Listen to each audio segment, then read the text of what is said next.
ಮಧ್ಯಪ್ರಾಚ್ಯದಲ್ಲಿನ ಯುದ್ಧ ನಿಲ್ಲುವ ಹಾಗೆ ಕಾಣಿಸ್ತಾ ಇಲ್ಲ. ಇರಾನ್ನ ಇಸ್ಫಹಾನ್ ಮೇಲೆ ಮತ್ತೆ ಇಸ್ರೇಲ್ ದಾಳಿಯನ್ನ ಮಾಡಿದೆ. ಡ್ರೋನ್ ಕ್ಷಿಪಣಿಗಳಿಂದ ಇಸ್ರೇಲ್ ಭಾರೀ ಅಟ್ಯಾಕ್ ಮಾಡಿದೆ.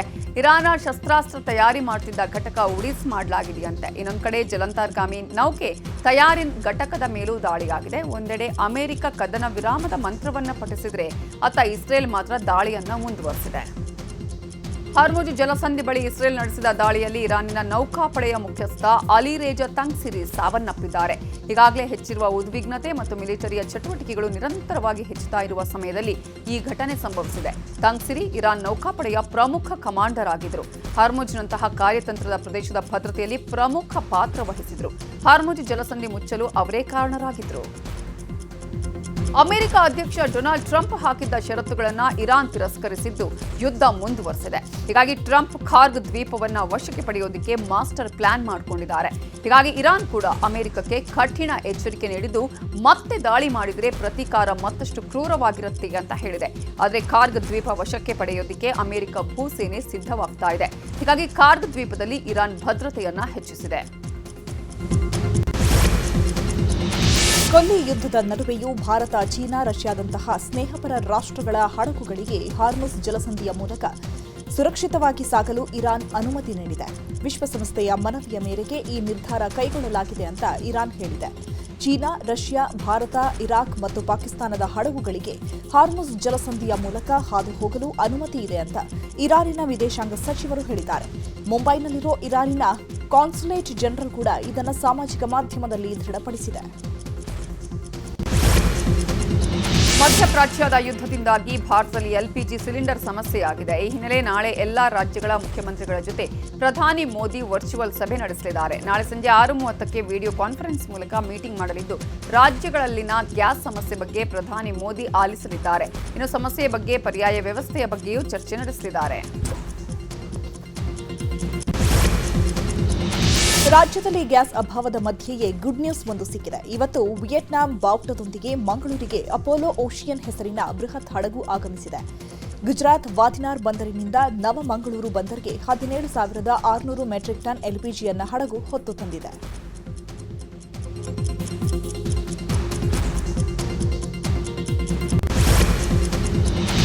ಮಧ್ಯಪ್ರಾಚ್ಯದಲ್ಲಿ ಯುದ್ಧ ಹಿನ್ನೆಲೆ ಬೇಸಿಗೆ ಸಮಯದಲ್ಲಿ ಬೇರೆ ಬೇರೆ ದೇಶಗಳಿಗೆ ಪ್ರವಾಸಕ್ಕೆ ಹೋಗುವ ವಿದೇಶಿ ಪ್ರವಾಸಿಗರು ಯುದ್ಧದಿಂದಾಗಿ ಭಾರತದ ಕಡೆಗೆ ಲಗ್ಗೆ ಇಡ್ತಿದ್ದಾರೆ. ಭಾರತದಲ್ಲಿರುವ ಲಡಾಖ್, ಋಷಿಕೇಶ, ಶಿಮ್ಲಾ, ಕುಲು ಮನಾಲಿ ಮತ್ತು ಶಿಲ್ಲಾಂಗ್ನಲ್ಲಿರುವಂತಹ ಪ್ರವಾಸಿ ತಾಣಗಳಿಗೆ ವಿದೇಶಿ ಪ್ರವಾಸಿಗರು ಹೆಚ್ಚಿನ ಸಂಖ್ಯೆಯಲ್ಲಿ ಬರ್ತಿದ್ದಾರೆ. ಹೀಗಾಗಿ ಯುದ್ಧದ ನಡುವೆಯೂ ಭಾರತದಲ್ಲಿ ಪ್ರವಾಸೋದ್ಯಮಕ್ಕೆ ಹೆಚ್ಚಿನ ಲಾಭ ಆಗ್ತಿದ್ದು ಹಿಮಾಚಲ ಪ್ರದೇಶ, ಉತ್ತರಾಖಂಡ್ನಲ್ಲಿರುವ ಪ್ರವಾಸಿ ತಾಣಗಳಲ್ಲಿ 30% ಬುಕಿಂಗ್ ಜಾಸ್ತಿಯಾಗಿದೆ. ಪ್ರವಾಸೋದ್ಯಮಕ್ಕೆ ಹೆಚ್ಚಿನ ಲಾಭ ಸಿಕ್ಕಿದೆ. ಯುದ್ಧದ ಎಫೆಕ್ಟ್ನಿಂದಾಗಿ ಮತ್ತೆ ತೈಲ ಬೆಲೆ ಏರಿಕೆಯಾಗಿದೆ. ಕಚ್ಚಾ ತೈಲದ ಬೆಲೆ $2 ಏರಿಕೆಯಾಗಿದೆ. ಈ ಮೂಲಕ ಪ್ರತಿ ಬ್ಯಾರೆಲ್ ಕಚ್ಚಾ ತೈಲದ ಬೆಲೆ $103 ಆಗಿದೆ. ಈಗಾಗಲೇ ಪೆಟ್ರೋಲ್ ಲೀಟರ್ಗೆ ₹5 ಹಾಗೂ ಡೀಸೆಲ್ ₹3 ಏರಿಸಲಾಗಿದೆ. ಇನ್ನು ಬೆಂಗಳೂರಿನಲ್ಲಿ ತೈಲ ಬೆಲೆ ಏರಿಕೆಯಾಗಿದ್ದು ಶೆಲ್ ಬಳಿಕ ನಯಾರಾ ಪೆಟ್ರೋಲ್ ಬಂಕ್ನಲ್ಲಿ ₹5 ಏರಿಕೆ ಮಾಡಲಾಗಿದೆ. ನಿನ್ನೆ ಮಧ್ಯರಾತ್ರಿಯಿಂದಲೇ ಬೆಲೆ ಏರಿಕೆ ಮಾಡಲಾಗಿದ್ದು ನಯಾರಾ ಪೆಟ್ರೋಲ್ ಬಂಕ್ನಲ್ಲಿ ಪೆಟ್ರೋಲ್ ₹5 ಏರಿಕೆ ಮಾಡಿದರೆ ಡೀಸೆಲ್ ₹3 ಏರಿಸಲಾಗಿದೆ. ಖಾಸಗಿ ಪೆಟ್ರೋಲ್ ಕಂಪನಿಯಿಂದ ಮಾತ್ರ ದರ ಏರಿಕೆಯಾಗಿದ್ದು ಸರ್ಕಾರಿ ಸ್ವಾಮ್ಯದ ಕಂಪನಿಗಳಲ್ಲಿ ಯಥಾಸ್ಥಿತಿ ಇದೆ. ಪೆಟ್ರೋಲ್ ಡೀಸೆಲ್ ರೇಟ್ ಜಾಸ್ತಿ ಆಗಿದ್ದಕ್ಕೆ ರೀಸನ್ ನಮ್ಮಲ್ಲೇ ಅಂತ ಅಷ್ಟೇ ಅಲ್ಲ, ಆಲ್ ಥ್ರೂ ಔಟ್ ನಯಾರಾದಲ್ಲಿ ಜಾಸ್ತಿ ಆಗಿದೆ. ಸೊ ಅದು ರೀಸನ್ ಏನು ಅನ್ನೋದು ತಮಗೂ ಎಲ್ಲರಿಗೂ ಗೊತ್ತಿದೆ. ಈ ವಾರ್ ನಡೀತಾ ಇರೋದು, ಯುದ್ಧ ನಡೀತಾ ಇರೋದಕ್ಕೋಸ್ಕರ ಕಚ್ಚಾ ತೈಲ ಬರೋದರಲ್ಲಿ ಏನಾದರೂ ಹೆಚ್ಚು ಕಡಿಮೆ ಆಗಿರೋದಕ್ಕೋಸ್ಕರನೇ ಆಗಿರೋದು ಇದು ಕೂಡ. ಸೊ ನಮ್ಮ ಪ್ರೈವೇಟ್ ಕಂಪ್ನಿ ಆಗಿದ್ದರಿಂದ ಸ್ವಲ್ಪ ಬೇಗ ಆಗಿದೆ ಅಷ್ಟೇ. ₹3 ಡೀಸೆಲಿಗೆ ಮಾಡಿದ್ದಾರೆ, ₹5 ಪೆಟ್ರೋಲಿಗೆ ಮಾಡಿದ್ದಾರೆ. LPGದು ಏನಿಲ್ಲ, ₹80 ಇದೆ ಸದ್ಯಕ್ಕೆ. ಇದು ಒಂದು 10 ದಿನದಿಂದ ಇದೇ ನಡೀತಾ ಇದೆ. ಯಾವುದೇ ರೀತಿಯಿಂದ ಮೇರುಪೇರು ಮಾಡಿಲ್ಲ, ಮೇಲೆ ಕೆಳಗಡೆ ಮಾಡಿಲ್ಲ. ಇನ್ನು ಕೇಂದ್ರ ಸರ್ಕಾರದ ತೈಲ ಕಂಪನಿಗಳು ಶಾಕ್ ನೀಡಿವೆ. ಕಾಸು ಕೊಟ್ಟರಷ್ಟೇ ತೈಲ ಅಂತ ಕಂಪನಿಗಳು ಹೇಳ್ತಾ ಇದೆಯಂತೆ. ಕೊಪ್ಪಳ, ಕಾರ್ಗಿಲ್, ಮಲ್ಲಯ್ಯ ಪೆಟ್ರೋಲ್ ಬಂಕ್ಗೆ ತೈಲ ಪೂರೈಕೆ ಆಗಿಲ್ಲ. ಹಾಗಾಗಿ ನೋ ಸ್ಟಾಕ್ ಬೋರ್ಡ್ ಹಾಕಿ ಬಂದ್ ಮಾಡಲಾಗಿದೆ. ಪೆಟ್ರೋಲ್, ಡೀಸೆಲ್ ಬೇಕಿದ್ರೆ ಮೊದಲೇ ಅಡ್ವಾನ್ಸ್ ಕಟ್ಟಿ ಅಂತ ಬಂಕ್ ಮಾಲೀಕರಿಗೆ ಕಂಪನಿಗಳು ಸೂಚನೆ ನೀಡಿದೆಯಂತೆ. ಹಣ ಕೊಡದ ಬಂಕ್ಗಳಿಗೆ ತೈಲ ಪೂರೈಕೆಯನ್ನ ನಿಲ್ಲಿಸಲಾಗಿದೆ.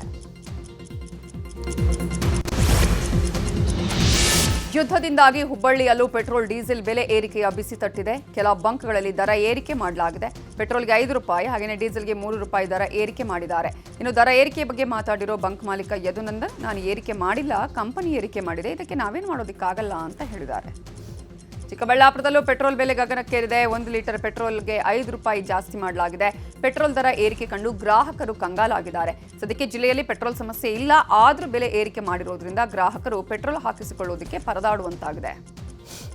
ಕೊಪ್ಪಳದ ಕಾರ್ಗಿಲ್ ಮಲ್ಲಯ್ಯ ಪೆಟ್ರೋಲ್ ಬಂಕ್ ಬಂದ್ ಆಗಿದೆ. ಸರ್ಕಾರಿ ಸ್ವಾಮ್ಯದ ಬಂಕ್ಗಳಲ್ಲಿ ಸರಿಯಾಗಿ ಹಣ ಪಾವತಿಸದ ಹಿನ್ನೆಲೆ ನೋ ಸ್ಟಾಕ್ ಅಂತ ಬೋರ್ಡ್ ಹಾಕಿ ಬಂದ್ ಮಾಡಲಾಗಿದೆ. ಹಾವೇರಿಯ ಸವಣೂರಲ್ಲಿ ಪೆಟ್ರೋಲ್ ಡೀಸೆಲ್ ಸಮಸ್ಯೆ ಉಂಟಾಗಿದೆ. ಇಂಧನ ಇಲ್ಲದೆ ಬಂಕ್ಗಳು ಖಾಲಿಯಾಗಿದ್ದು ಪೆಟ್ರೋಲ್ ಹಾಕಿಸಿಕೊಳ್ಳುವುದಕ್ಕೆ ಜನ ಪರದಾಡ್ತಿದ್ದಾರೆ. ಜಯಪುರದಲ್ಲೂ ಸದ್ಯಕ್ಕೆ ಯಾವುದೇ ತೈಲ ಅಭಾವದ ಆತಂಕ ಉಂಟಾಗಿಲ್ಲ. ಎಂದಿನಂತೆ ಪೆಟ್ರೋಲ್ ಡೀಸೆಲ್ ಹಾಕಿಸಿಕೊಂಡು ವಾಹನ ಸವಾರರು ಹೋಗ್ತಿದ್ದಾರೆ. ನಗರದ ಎಲ್ಲಾ ಬಂಕ್ಗಳು ಎಂದಿನ ಹಾಗೆ ಕಾರ್ಯನಿರ್ವಹಿಸ್ತಾ ಇವೆ. ಕೊಪ್ಪಳದಲ್ಲಿ ಗ್ಯಾಸ್ ಟ್ರಬಲ್ ಹೆಚ್ಚಾಗಿದೆ. ಆಹಾರ ಇಲಾಖೆಯ ಏಜೆನ್ಸಿ ಬಂದ್ ಆಗಿದ್ದು ಗೋಡೌನ್ನಿಂದ ನೇರವಾಗಿ ಬೇರೆಯವರಿಗೆ ಏಜೆನ್ಸಿಯವರು ಸಿಲಿಂಡರ್ ನೀಡುತ್ತಿದ್ದಾರೆ. ಹೀಗಾಗಿ ಗ್ರಾಹಕರಿಗೆ 1 ವಾರದಿಂದ ಅಲೆದಾಡ್ತಾ ಇದ್ರೂ ಸಿಲಿಂಡರ್ ಸಿಗ್ತಿಲ್ಲ ಅಂತ ಏಜೆನ್ಸಿಯವರ ಕಳ್ಳಾಟದ ವಿರುದ್ಧ ಗ್ರಾಹಕರು ಆಕ್ರೋಶವನ್ನು ವ್ಯಕ್ತಪಡಿಸಿದ್ದಾರೆ. ಗ್ಯಾಸ್ ಬುಕಿಂಗ್ ಮಾಡಿದವರಿಗೆ ಡೆಲಿವರಿ ಮೆಸೇಜ್ ಬರ್ತವೆ, ಸಿಲಿಂಡರ್ ತೆಗೆದುಕೊಳ್ಳಲು ಬಂದಾಗ ಸಿಲಿಂಡರ್ ಬಂದಿಲ್ಲ ಅಂತಾರೆ ಅಂತ ಕಿಡಿಕಾರಿದರು. ದಿವಸದಿಂದ ಗಾಡಿ ಬಂದಿರಲಿಲ್ಲ ಸರ್, ಆಮೇಲೆ ಇವತ್ತು ಗಾಡಿ ಬಂದಿದೆ. ಅದರ ಪ್ರಕಾರ ನಮ್ಮ ಮೇಲಧಿಕಾರಿಗಳು ನಮ್ಗೆ ಏನು ಹೇಳಿದ್ದಾರೆ ಅದ್ರ ಥರ ನಾವು ಟೌನ್ಗೆಲ್ಲ ಮನೆಗಳಿಗೆ ಕಳಿಸ್ತಾ ಇದ್ದೀವಿ. ಇವತ್ತು ನಾಳೆ ಬುಕಿಂಗ್ ಮಾಡಿದ್ರೆ ಕೊಡೋಕೆ ಬರಲ್ಲ, ಹಡಬರು ಮಾತ್ರ ಬುಕಿಂಗ್ ಕೊಡೋದು. 7-8 ದಿವಸಕ್ಕೆ ಆಗುತ್ತೆ ಸರ್. ಗಾಡಿ ಬಂದಿರೋದ್ರಿಂದ ಕ್ಯಾಶ್ ಮೆಮೋ ಜನರೇಟ್ ಅಂತ ಆಗುತ್ತೆ, ಅದು ಅವ್ರು ಕೆಲವ್ರಿಗೆ ಗೊತ್ತಾಗಲ್ಲ. ಆಗುತ್ತೆ ಇವತ್ತೆಲ್ಲ ಆಗುತ್ತೆ. ಔಟ್ಲೆಟ್ ಚಾಲು ಮಾಡೋಕೆ ಅಲ್ಲಿ ಬಂದಾಗ ನಾವು ಇಲ್ಲಿ ಕಂಟ್ರೋಲ್ ಮಾಡಬೇಕಲ್ಲ ಸರ್. ಗಾಡಿ ಬಂದಿದೆಯಲ್ಲ ಇಲ್ಲಿ ಕಂಟ್ರೋಲ್ ಮಾಡಬೇಕು, ಫಸ್ಟ್ ಓಣಿಗಳಿಗೆ ಹಾಕಿ ಕಳಿಸ್ಬೇಕು. ಚಾಮರಾಜನಗರ ಜಿಲ್ಲೆಯ ಗುಂಡ್ಲುಪೇಟೆ ತಾಲೂಕಿನ ಮೇಲುಗಾಮನಹಳ್ಳಿ ಬಳಿ ಗ್ಯಾಸ್ಗಾಗಿ ಜನರು ಪರದಾಡಿದ್ದಾರೆ. ಕಾಡಂಚಿನ ಗ್ರಾಮದ ಜನರು ಸಿಲಿಂಡರ್ ಸಿಗದೆ ಇತ್ತ ಕಾಡಿನಲ್ಲಿ ಸೌದೆ ಸಂಗ್ರಹಿಸಲು ಸಾಧ್ಯವಾಗದೆ ಪರದಾಡುವ ಸ್ಥಿತಿ ಬಂದಿದೆ. ಹೀಗಾಗಿ ಅಲ್ಲಿನ ಜನರು ತಿಂಗಳಿಗೆ 1 ಸಿಲಿಂಡರ್ ಆದರೂ ಕೊಡಿ ಅಂತ ಮನವಿ ಮಾಡಿಕೊಂಡಿದ್ದಾರೆ. ಗ್ಯಾಸ್ ಅಭಾವ ಕುರಿತು ಸಚಿವ ಮುನಿಯಪ್ಪ ಪ್ರತಿಕ್ರಿಯೆ ನೀಡಿದ್ದಾರೆ. ಪ್ರತಿನಿತ್ಯ 16,000 ಕಮರ್ಷಿಯಲ್ ಸಿಲಿಂಡರ್ ಕೊಡಲಾಗ್ತಿದೆ. ಹೋಟೆಲ್ಗಳಿಗೆ ಅಗತ್ಯದ 20% ಕೊಡ್ತಾ ಇದ್ದೀವಿ, ಆಸ್ಪತ್ರೆಗಳಿಗೆ 100% ಕೊಡ್ತಿದ್ದೇವೆ. ಗ್ರಾಹಕರು ಏಜೆನ್ಸಿ ಹತ್ತಿರ ಹೋಗಿ ಕ್ಯೂ ನಿಲ್ಲೋಡ್ಬೇಡ. ಕಷ್ಟದ ಸಮಯದಲ್ಲಿ ಗ್ಯಾಸ್ ಮಿತವಾಗಿ ಬಳಸಬೇಕು. ಅಭಾವದ ಸಂದರ್ಭದಲ್ಲಿ ಅನಗತ್ಯ ಗ್ಯಾಸ್ ಖರೀದಿ ಮಾಡಬೇಡಿ. ಹೋಟೆಲ್ಗಳಿಗೆ ಇನ್ನೂ ಹೆಚ್ಚಿನ ಪರ್ಸೆಂಟ್ ಕೊಡ್ತೇವೆ. ಮುಂದಿನ ಸೋಮವಾರ ಸಭೆ ಮಾಡಿ ನಿರ್ಧಾರ ಮಾಡ್ತೇವೆ ಅಂತ ಹೇಳಿದರು. ಈ ಪ್ರದೇಶದಲ್ಲಿ, ಗ್ರಾಮಾಂತರ ಪ್ರದೇಶದಲ್ಲಿ 45 ದಿನಕ್ಕೆ 1 ಸಿಲಿಂಡರ್ ಕೊಡುವಂಥದ್ದಾಗಿದೆ. ಅದು ಸ್ಟ್ಯಾಂಡರ್ಡ್ ಮೊದಲಿನಿಂದ ಬರೆದು ಒಂದು ಕುಟುಂಬಕ್ಕೆ 4 ರಿಂದ 5 ಜನ ಇರ್ತಾರೆ. ಅದನ್ನು ಆಧಾರ ಇಟ್ಕೊಂಡು ಇದನ್ನು ಕೊಡ್ತಾರೆ. ಜೊತೆಗೆ ನಾನು ಸಾರ್ವಜನಿಕರಲ್ಲಿ, ಗ್ರಾಹಕರಲ್ಲಿ ಮನವಿ ಮಾಡ್ತೀನಿ, ಕಷ್ಟಕಾಲ, ಯುದ್ಧ ನಡೀತಾ ಇದೆ. ಯುದ್ಧ ಇನ್ನೂ ಸಂಪೂರ್ಣವಾಗಿ ನಿಂತಿಲ್ಲ, ಮಾತುಕತೆ ನಡೀತಾ ಇದೆ. ಕೇಂದ್ರ ಸರ್ಕಾರ ಅದರ ಬಗ್ಗೆ ಕಾಳಜಿ ವಹಿಸಿದೆ. ನಾನು ತಮ್ಮಲ್ಲಿ ಮನವಿ ಮಾಡೋದೇನೆಂದರೆ, ಇಂತಹ ಸಂದರ್ಭದಲ್ಲಿ ಮಿತಿವ್ಯಯ ಮಾಡಬೇಕು ಮತ್ತು ಶಾಂತವಾಗಿ ಬಂದಿರೋದನ್ನು ಹಂಚ್ಕೊಳ್ಬೇಕು. ವಿನಾಕಾರಣ ಹೋಗೋದು, ರಿಜಿಸ್ಟ್ರಿ ಜಾಸ್ತಿ ಮಾಡೋದು, ಕಾಳಸಂತೆ ಕಳಿಸೋದು, ಇದಕ್ಕೆ ಕಠಿಣ ಕ್ರಮ ಸರ್ಕಾರ ತೆಗೆದುಕೊಂಡು. ಈಗ ಬೈ ಎಲೆಕ್ಷನ್ ಬ್ಯಾಟಲ್ಗೆ ಸಂಬಂಧಪಟ್ಟಂತಹ ಸುದ್ದಿ. ದಾವಣಗೆರೆ ದಕ್ಷಿಣ ಕ್ಷೇತ್ರದ ಉಪಚುನಾವಣೆಯಲ್ಲಿ ಕಾಂಗ್ರೆಸ್ ಪಕ್ಷಕ್ಕೆ ಬಂಡಾಯದ ಬಿಸಿ ತಟ್ಟಿದೆ. ಕಾಂಗ್ರೆಸ್ ಪಕ್ಷದ ಅಭ್ಯರ್ಥಿ ಸಮರ್ಥ್ ಶಾಮನೂರು ವಿರುದ್ಧ ಸಾದಿಕ್ ಪೈಲ್ವಾನ್ ಬಂಡಾಯ ಅಭ್ಯರ್ಥಿಯಾಗಿ ಕಣದಲ್ಲಿಳಿದಿದ್ದಾರೆ. ನಾಮಪತ್ರ ಹಿಂಪಡೆಯೋದಕ್ಕೆ ಸಂಜೆ 3 ಗಂಟೆವರೆಗೂ ಅವಕಾಶ ಇತ್ತು, ಆದರೆ ಸಾದಿಕ್ ಪೈಲ್ವಾನ್ ನಾಮಪತ್ರ ವಾಪಸ್ ಪಡೆಯಲಿಲ್ಲ. ಬಂಡಾಯ ಸ್ಪರ್ಧೆಗೆ ಮುಂದಾಗಿರೋ ಸಾದಿಕ್ ಪೈಲ್ವಾನ್ ನಾಮಪತ್ರ ವಾಪಸ್ ಪಡೆಯದೆ ಸ್ಪರ್ಧೆ ಮಾಡ್ತೀನಿ ಅಂತ ಹೇಳಿದ್ದಾರೆ. ಸಾದಿಕ್ ಮನೆ ಬಳಿ ಭಾರೀ ಹೈಡ್ರಾಮವೇ ನಡೆಯಿತು. ಇನ್ನು ಸಾದಿಕ್ ಸುದ್ದಿಗೋಷ್ಠಿ ವೇಳೆ ಬಂದ ಶಾಸಕ ರಿಜ್ವಾನ್ ಅರ್ಷದ್, ಸಲೀಂ ಅಹಮದ್ ಸಾದಿಕ್ ಅವರನ್ನ ಮನೆಯೊಳಗೆ ಕರ್ಕೊಂಡು ಹೋಗಿ ಚರ್ಚೆ ಮಾಡಿದ್ದಾರೆ. ಆದರೆ ಅದಕ್ಕೂ ಸಾದಿಕ್ ಪೈಲ್ವಾನ್ ಒಪ್ಪಿಲ್ಲ. ಹೀಗಾಗಿ ಬಂದ ದಾರಿಗೆ ಸುಂಕ ಇಲ್ಲ ಅನ್ನುವಂತಹ ರೀತಿಯಲ್ಲಿ ಇಬ್ಬರು ನಾಯಕರು ವಾಪಸ್ ಆಗಿದ್ದು, ದಾವಣಗೆರೆಯಲ್ಲಿ ಕಾಂಗ್ರೆಸ್ ಬಂಡಾಯ ಸ್ಪರ್ಧೆಯಂತೂ ಫಿಕ್ಸ್ ಆಗಿದೆ. ನಾನು ತಮ್ಮ ಮಾಧ್ಯಮರ ಮೂಲಕ ನಾನು ರಣರಂಗ ಬಯಲಲ್ಲಿ ಇರ್ತಾನೆ, ಚುನಾವಣೆ ಮಾಡ್ತಾನೆ. ಯಾವ ಕಾರಣಕ್ಕೆ ಸರಿಯೋದಿಲ್ಲ, ನಾನು ಸರಿದ್ರೆ ಸಮಾಜ ಸರಿದಂಗೆ. ವಿಚಾರದಿಂದ ಇವತ್ತು ನಾವು ಸಾದಿಕ್ ಭೇಟಿ ಮಾಡಕ್ಕೆ ಬಂದು ಪಕ್ಷದ ಮುಖಂಡರು ಕೂಡ ಅವ್ರಿಗೆ ನೋವಾಗಿದೆ. ಈಗ ಮಾತಾಡಿದ್ದೀವಿ, ಮತ್ತೆ ಮಾತಾಡ್ತೀವಿ. ಎಲ್ಲ ಮುಖಂಡರು ಪ್ರಚಾರಕ್ಕೆ ಬರ್ತೀವಿ. ನಾವು ಮುಖ್ಯಮಂತ್ರಿ ಇರ್ಬೋದು ಅಥವಾ KPC ಅಧ್ಯಕ್ಷರು ಇರ್ಬೋದು, ಎಲ್ಲ ಮುಖಂಡರು ಬಂದು ಅದ್ರ ಮುಂಚೆ ಉಪಮುಖ್ಯ ಶಿವಕುಮಾರ್ ಅವರು ಬರ್ತಾರೆ, ಸಿದ್ದರಾಮಯ್ಯ ಬರ್ತಾರೆ, ಎಲ್ಲ ಬರ್ತಾರೆ. ಮತ್ತೆ ಅವ್ರನ್ನ ಕರೆಸಿ ಮಾತಾಡ್ತೀವಿ. ಈ ಸದ್ಯಕ್ಕೆ ಅವ್ರಿಗೆ ಸ್ವಲ್ಪ ನೋವಾಗಿದೆ. ಅವ್ರಿಗೆ ನೋವಾಗಿರೋದು ಅಂತೂ ನಿಜ. ಭಾಳ ವರ್ಷಗಳಿಂದ ಅವರ ಸತತ ಪ್ರಯತ್ನಗೂ ಇದೆ, ಇಲ್ಲಿ ಶಾಸಕನಾಗಬೇಕು ಅಂತ ಇದೆ. ಮತ್ತು ಅವರು ಒಳ್ಳೆ ಜನರಲ್ಲಿ ಅವರ ಅಭಿಪ್ರಾಯನೂ ಚೆನ್ನಾಗಿದೆ. ಮತ್ತು ಅವ್ರು ನಮ್ಮ ಕುಟುಂಬದ ಸದಸ್ಯರು. ಈ ಟೈಮ್ ಆಗದೇ ಇರಲಿ, ಮತ್ತೆ ಕೂತ್ಕೊಂಡು ಮಾತಾಡ್ತೀವಿ. ಸಿನ್ಸ್ ಈಗ ಟೈಮ್ ಆಗೋಗಿದೆ, ಈಗ ಈ ಬಿಸಿಯಲ್ಲಿ ಮಾತಾಡೋದು ಬೇಡ. ಸಮೀರ್ ಅಹಮದ್ ಅವರು ಮುಂದೆ ಇರ್ತಿದ್ರು, ಆದರೆ ಈ ಬಾರಿ ಇಲ್ಲಿ ಕಾಣಿಸ್ಕೊಂಡಿರಲಿಲ್ಲ. ಅವರು ಬರ್ತಾರೆ, ಎಲ್ಲ ನಾಯಕರು ಬರ್ತಾರೆ, ಜಮೀರ್ ಅವರು ಬರ್ತಾರೆ. ನಾವು ಬಾಗಲಕೋಟೆಯಲ್ಲಿ ಬೈ ಎಲೆಕ್ಷನ್ ಅಖಾಡ ರಂಗೇರಿದೆ. ನಾಮಪತ್ರ ಹಿಂಪಡೆಯಲು ಇಂದೇ ಕೊನೆಯ ದಿನವಾಗಿದೆ. ಅಂತಿಮವಾಗಿ ಚುನಾವಣಾ ಕಣದಲ್ಲಿ 9 ಅಭ್ಯರ್ಥಿಗಳು ಉಳ್ಕೊಂಡಿದ್ದಾರೆ. 14 ಅಭ್ಯರ್ಥಿಗಳ ಪೈಕಿ ಪಕ್ಷೇತರವಾಗಿ ಸ್ಪರ್ಧೆ ಮಾಡಿದ 5 ಅಭ್ಯರ್ಥಿಗಳು ನಾಮಪತ್ರ ಹಿಂಪಡೆದಿದ್ದಾರೆ. ನಾಮಪತ್ರ ಹಿಂಪಡೆಯಲು ಇವತ್ತು ಮಧ್ಯಾಹ್ನ 3 ಗಂಟೆವರೆಗೆ ಕಾಲಾವಕಾಶ ನೀಡಲಾಗಿತ್ತು.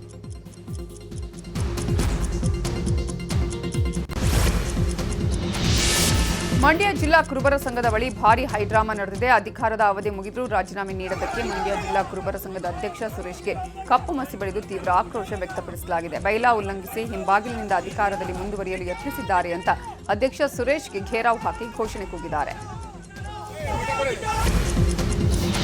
ದಾವಣಗೆರೆ ದಕ್ಷಿಣ ಹಾಗೂ ಬಾಗಲಕೋಟೆ ಎರಡೂ ಕ್ಷೇತ್ರಗಳಲ್ಲೂ ಕಾಂಗ್ರೆಸ್ ಗೆಲ್ಲಲಿದೆ ಅಂತ ಮಹಿಳಾ ಮತ್ತು ಮಕ್ಕಳ ಕಲ್ಯಾಣ ಸಚಿವೆ ಲಕ್ಷ್ಮೀ ಹೆಬ್ಬಾಳ್ಕರ್ ವಿಶ್ವಾಸ ವ್ಯಕ್ತಪಡಿಸಿದ್ದಾರೆ. ಉಡುಪಿಯಲ್ಲಿ ಮಾತನಾಡಿದ ಅವರು, ನಮ್ಮ ಸರ್ಕಾರದ ಗ್ಯಾರಂಟಿ ಯೋಜನೆಗಳು ಮನೆ ಮನೆಗೆ ತಲುಪಿವೆ. ಅಭಿವೃದ್ಧಿಯ ಜೊತೆಗೆ ಜನರ ಆದಾಯ ಕೂಡ ಜಾಸ್ತಿಯಾಗಿದೆ. ಮಹಿಳಾ ಮತದಾರರು ಸಂತೋಷದಲ್ಲಿದ್ದಾರೆ. ಮಹಿಳಾ ಮತದಾರರು ಖುಷಿಯಾಗಿದ್ದಾರೆ. ದಾವಣಗೆರೆ ದಕ್ಷಿಣ ಹಾಗೂ ಬಾಗಲಕೋಟೆ ಎರಡೂ ಕ್ಷೇತ್ರಗಳಲ್ಲೂ ಕಾಂಗ್ರೆಸ್ ಅಭ್ಯರ್ಥಿಗಳಿಗೆ ಜಯವಾಗಲಿದೆ ಅಂತ ಹೇಳಿದರು. ಸಾಮಾನ್ಯವಾಗಿ ರಾಜ್ಯದಲ್ಲಿ ಯಾವ ಸರ್ಕಾರ ಇರುತ್ತೋ ಆ ಸರ್ಕಾರಗಳ ಬಗ್ಗೆ ಸಾಮಾನ್ಯವಾಗಿ ಮತದಾರರ ಒಲವು ಜಾಸ್ತಿ ಆಗಿರುತ್ತೆ. ಅದರಲ್ಲೂ ನಮ್ಮ ಗ್ಯಾರಂಟಿಗಳಿಂದ ಇವತ್ತು ನಾವು ಮನೆ ಮನೆಯನ್ನು ತಲುಪಿದ್ದೇವೆ. ಅಭಿವೃದ್ಧಿಯ ಜೊತೆಯಲ್ಲಿ ಅವರ ಬೇಸಿಕ್ ಇನ್ಕಮ್ ಕೂಡ ಜಾಸ್ತಿ ಮಾಡಿದ್ದೇವೆ. ಎಸ್ಪೆಷಲಿ ಮಹಿಳಾ ಮತದಾರರು ಬಹಳಷ್ಟು ಸಂತೋಷದಿಂದ ಇದ್ದಾರೆ. ನಮಗೆ ವಿಶ್ವಾಸವಿದೆ, 2 ಬೈ ಎಲೆಕ್ಷನ್ನಲ್ಲಿ ನಾವು ಗೆಲ್ತೀವಿ. ಸಾಮಾನ್ಯವಾಗಿ ರಾಜ್ಯದಲ್ಲಿ ಯಾವ ಸರ್ಕಾರ ಇರುತ್ತೋ ಆ ಸರ್ಕಾರಗಳ ಬಗ್ಗೆ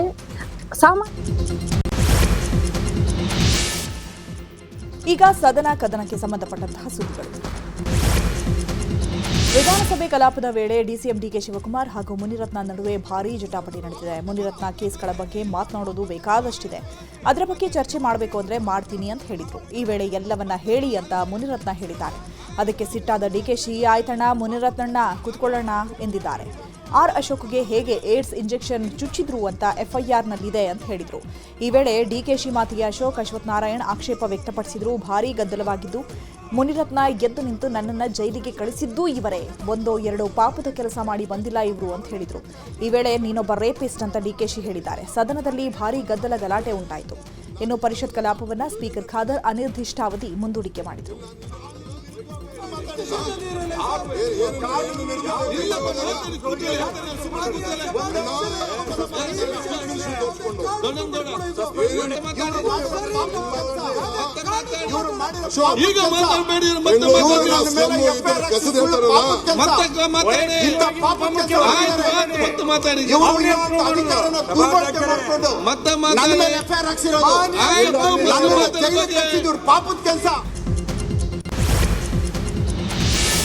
ವಿಧಾನಸಭೆಯಲ್ಲಿ ಇವತ್ತು ಶಿಕ್ಷಣ ಸಚಿವ ಮಧು ಬಂಗಾರಪ್ಪ ಮಹತ್ವದ ಘೋಷಣೆ ಮಾಡಿದ್ದಾರೆ. 1ನೇ ತರಗತಿ ಕ್ಲಾಸ್ ದಾಖಲಾತಿಗೆ ವಯಸ್ಸು ಸಡಿಲಿಕೆ ಮಾಡಲಾಗಿದೆ.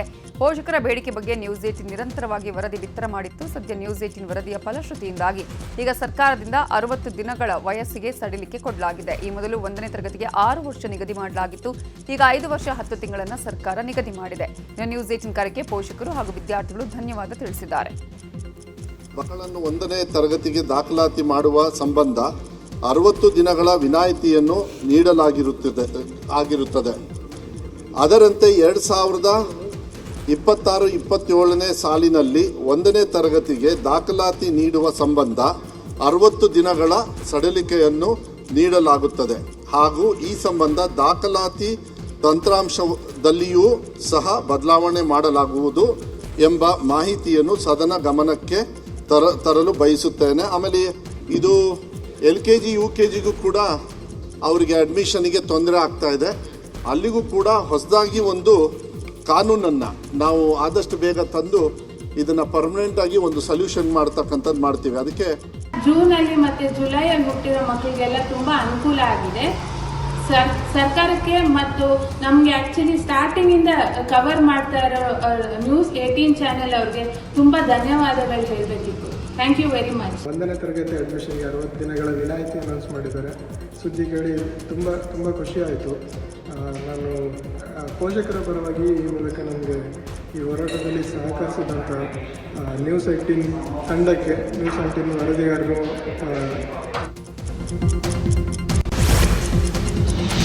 ಪರಿಷತ್ನಲ್ಲಿ ಸಿಎಂ ಬಜೆಟ್ ಕುರಿತು ಉತ್ತರ ಕೊಟ್ಟು ಮುಗಿಸ್ತಾ ಇದ್ದಂತೆ ವಿಪಕ್ಷಗಳು ಸಿಎಂ ವಿರುದ್ಧ ವಾಗ್ದಾಳಿ ನಡೆಸಿದ್ದಾರೆ. ಎಸ್ಸಿಪಿ, ಟಿಎಸ್ಪಿ ಕಾನೂನು ತಂದಿದ್ದು ನೀವೇ, ತಿದ್ದಿದ್ದು ನೀವೇ, ನಮಗೇನು ಸಿಕ್ಕಿದ್ದು ಅದನ್ನು ಹೇಳಿ. ಇದೊಂದು ದಲಿತ ವಿರೋಧಿ ಬಜೆಟ್, ನಾವು ಈ ಬಜೆಟ್ನ ವಿರೋಧಿಸ್ತೇವೆ ಅಂತ ವಿಪಕ್ಷಗಳು ಸಭಾತ್ಯಾಗ ಮಾಡಿದ್ದಾರೆ.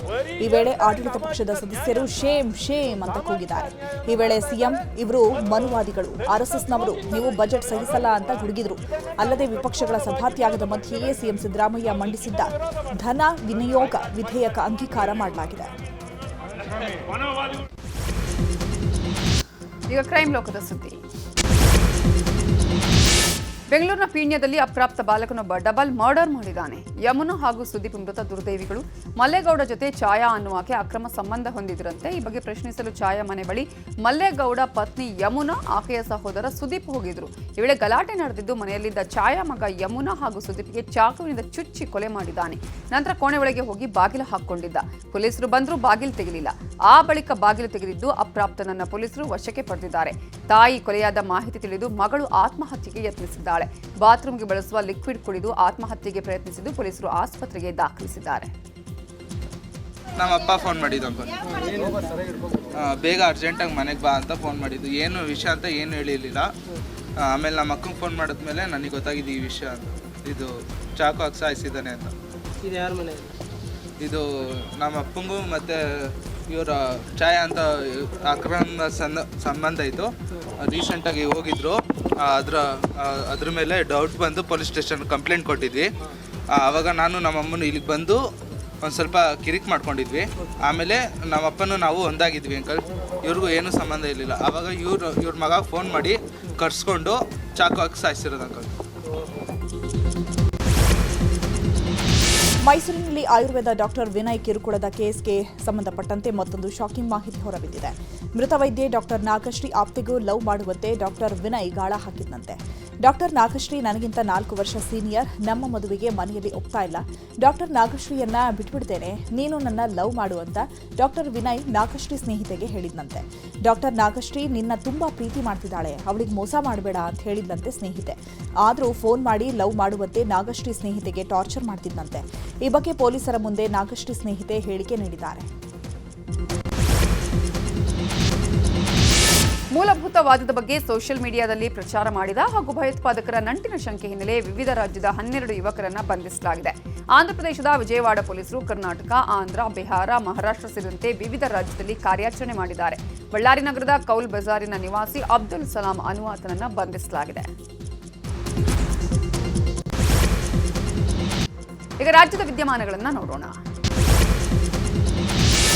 ಎಸ್ಎಸ್ಎಲ್ಸಿ ಹಿಂದಿ ಪರೀಕ್ಷೆ ದಿನಾಂಕ ಮುಂದೂಡಿಕೆ ಆಗಿದೆ. ಇದೇ 30ರಂದು ಎಸ್ಎಸ್ಎಲ್ಸಿ ಹಿಂದಿ ಪರೀಕ್ಷೆ ನಿಗದಿಯಾಗಿತ್ತು. ಆದರೆ ಮಹಾವೀರ ಜಯಂತಿ ಇರುವ ಹಿನ್ನೆಲೆಯಲ್ಲಿ ಕರ್ನಾಟಕ ಶಾಲಾ ಪರೀಕ್ಷೆ ಮತ್ತು ಮೌಲ್ಯ ನಿರ್ಣಯ ಮಂಡಳಿ ಪರೀಕ್ಷೆಯನ್ನ ಮುಂದೂಡಿದೆ. ಈ ಬಗ್ಗೆ ನ್ಯೂಸ್ 18ಗೆ ಶಾಲಾ ಶಿಕ್ಷಣ ಮೌಲ್ಯ ನಿರ್ಣಯ ಮಂಡಳಿ ನಿರ್ದೇಶಕ ಗೋಪಾಲಕೃಷ್ಣ ಮಾಹಿತಿಯನ್ನ ಕೊಟ್ಟಿದ್ದಾರೆ.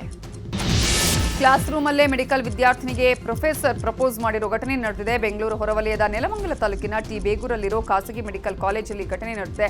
ಪ್ರಾಧ್ಯಾಪಕ ಅಬ್ದುಲ್ ವಿದ್ಯಾರ್ಥಿನಿಗೆ ಪ್ರಪೋಸ್ ಮಾಡಿದ್ದು ವಿದ್ಯಾರ್ಥಿನಿ ತಿರಸ್ಕರಿಸಿದ್ದಾಳೆ. ಈ ವೇಳೆ ರೊಚ್ಚಿಗೆದ್ದ ವಿದ್ಯಾರ್ಥಿಗಳು ಪ್ರೊಫೆಸರ್ ಜೊತೆ ಗಲಾಟೆ ಮಾಡಿ ಅಟ್ಟಾಡಿಸಿ ಥಳಿಸಿದ್ದಾರೆ. ಘಟನೆ ಸಂಬಂಧ ಈವರೆಗೂ ದೂರು ದಾಖಲಾಗಿಲ್ಲ. ಸದ್ಯ ಪ್ರಿನ್ಸಿಪಾಲ್ರನ್ನ ಕರೆಸಿ ಪೊಲೀಸರು ಮಾತುಕತೆ ನಡೆಸಿದ್ದು ವಿದ್ಯಾರ್ಥಿನಿ ದೂರು ಕೊಟ್ಟರೆ ಪೊಲೀಸರು ಪ್ರಕರಣ ದಾಖಲಿಸಿಕೊಳ್ಳಲಿದ್ದಾರೆ.